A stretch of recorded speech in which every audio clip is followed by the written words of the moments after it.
Hello, everyone. My name is Deirdre Pike, and I'm the Justice and Outreach Program Consultant for the Anglican Diocese of Niagara, coming to you today from my home office in downtown Hamilton, where it's another Just Friday. It's Friday, time to do a little justice work. I often say that. I say it pretty much every Friday when I make these videos, a little justice work, but really today we are here to talk about a lot of justice work that needs to be done. And I think that you'll be able to tell just from our shirts and the guests that we have today what we're here to talk about. I want to welcome the Venerable Val Kerr back to Just Friday. She is the Archdeacon responsible for Truth and Reconciliation and Indigenous Ministry in the Diocese of Niagara. And I'm so grateful for you being with us today. Thank you, Val. Thank you, Deirdre. It's an honor to be with all of you today, really. It's been, as everyone knows, a rough time for our communities. But what I want to talk about really is the 94 calls that came out of the Reconciliation Committee. I remember when these calls came out, when they were finally published and there were presentations being given. And I remember watching the justice. He held up this huge binder that they had put together from their committee. And he said to his audience, "This is a government report."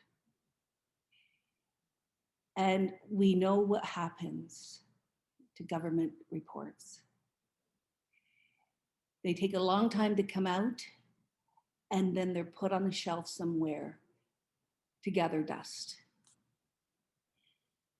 And he looked right at us and continued to say, if anything is going to happen with this report, we have to be the ones that do it. And that's what Murray Sinclair said. We have to be the ones that do it. And I also have to say, these are calls to action. Not a call to say, I'm sorry, I pray for you, you're in my thoughts and prayers. That's all wonderful and fine. But what are you going to do? I was always told that actions speak louder than words. So I think that's something for us to think about. What is our action going to be? And so we've tried. A lot of times coming up against blocks in our way. Sometimes meeting with people who don't believe what happened. Many times, I also have to say, gathering and teaching with people who were very open to learn, even if they didn't know. And that has been the best part of what I do, is meeting so many people who do really care. And always the question has been from those people, what can we do? What can we do? So I really believe it's time we take a look again at these calls to action. So far, out of 94 calls to action, 10 have been addressed. After how long? When did this come out? About 5 years now, right? Yeah, it has to be at least 5 years. Mm-hmm. Yes. And so there's calls in there that people often say, well, it's really about the big institutions. It's about the government, and it's about church, and it's about something bigger than me. There's nothing for me to do. So are you actually saying that there's something in there that we could be addressing?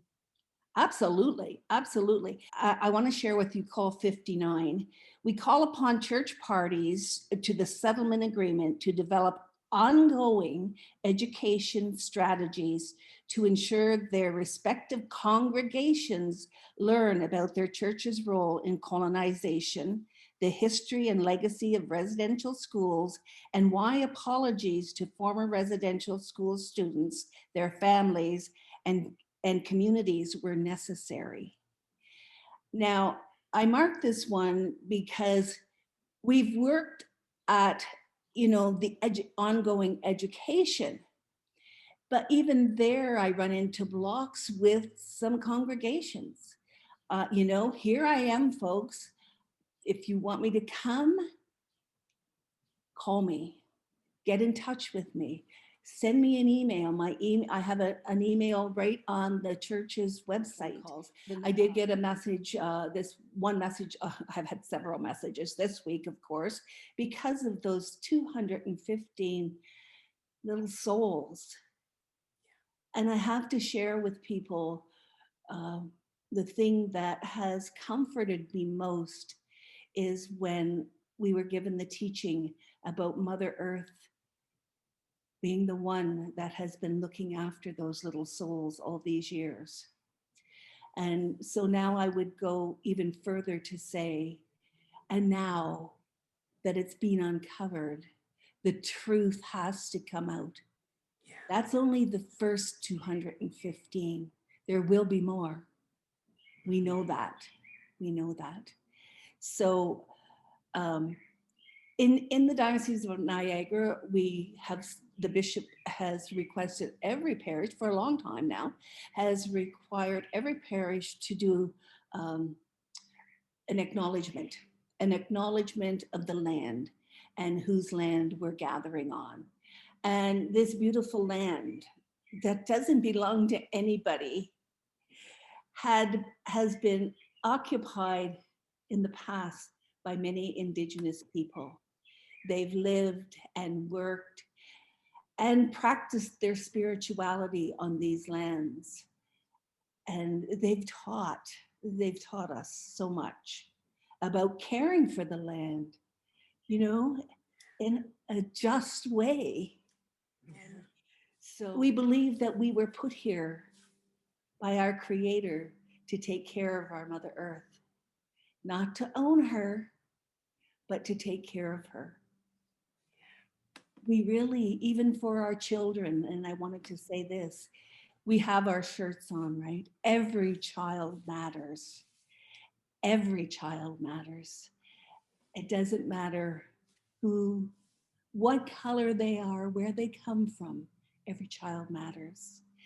And for us in Indigenous communities, myself, I was taught that our children are a gift from our Creator. We don't own our children. We are again they're on loan to us from the Creator, and it is our responsibility to care for them and to nurture them and teach them our ways. So that's one of the reasons, just one of the reasons, that residential schools have done so much damage to our communities, damage that continues to affect so many today. Can I say just one more thing? Yeah. I have many times acknowledged how grateful I am to be where I am. I was actually the first to be made an Archdeacon of Truth, Reconciliation, and Indigenous Ministry. And out of that came others. And Rosalind Elm in the Diocese of Huron has, to my knowledge, been the most recent new Archdeacon. But it's been a way of our diocese is showing their support for us as Indigenous people. And Bishop Susan is open to all the learning we can provide, and for all people. Yeah. Isn't that and wonderful? I'm grateful for that. Yeah. That's a real commitment to those calls to action. And we need to follow that lead and follow your lead in your heart. So thank you again for bringing all of that to us today. Lots of love And we'll see you here on the next Just Friday.